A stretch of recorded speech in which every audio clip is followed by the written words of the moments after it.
Right now, somewhere in your house, you are alone in a room, maybe just for a minute, maybe longer.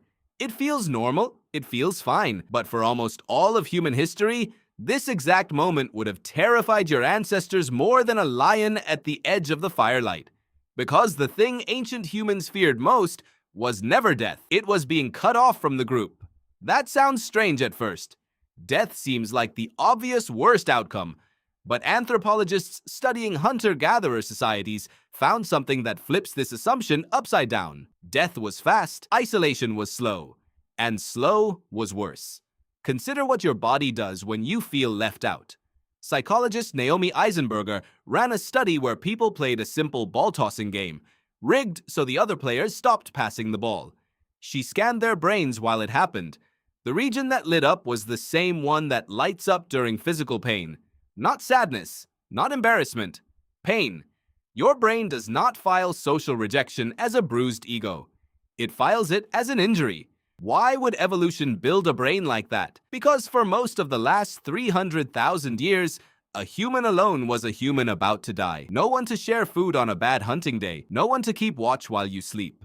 No one to carry you if you broke a leg far from camp. So your ancestors who felt nothing when excluded didn't survive to pass on that trait. The ones who felt a deep alarm when the group drifted away from them, they fixed it. They stayed close. That alarm system is still installed in you. It just doesn't know the rules have changed. Anthropologist Robin Dunbar spent years studying social group sizes across primates and humans. He found the human brain seems built to comfortably track around 150 relationships.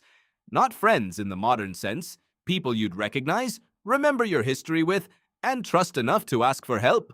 150.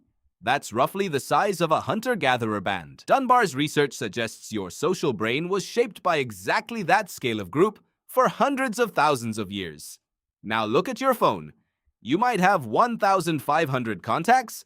Some people have a follower count in the thousands. Your brain doesn't know what to do with that. It evolved to track a tight circle where every relationship was a survival resource.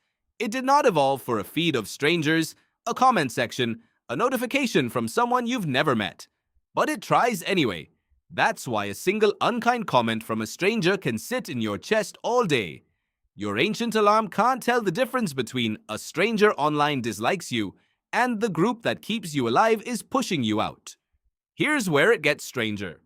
Researchers studying ostracism found that even being ignored by a computer triggers distress. Kipling Williams ran experiments where participants were excluded by players they were explicitly told were random bots. It didn't matter.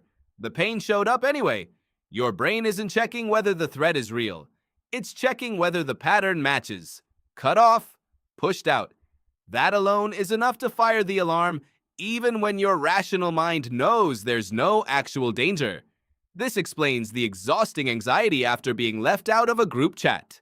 The disproportionate sting of an unanswered text. It isn't oversensitivity. It's an alarm system built for a world where exclusion meant death, now firing inside a world where exclusion mostly means nothing at all.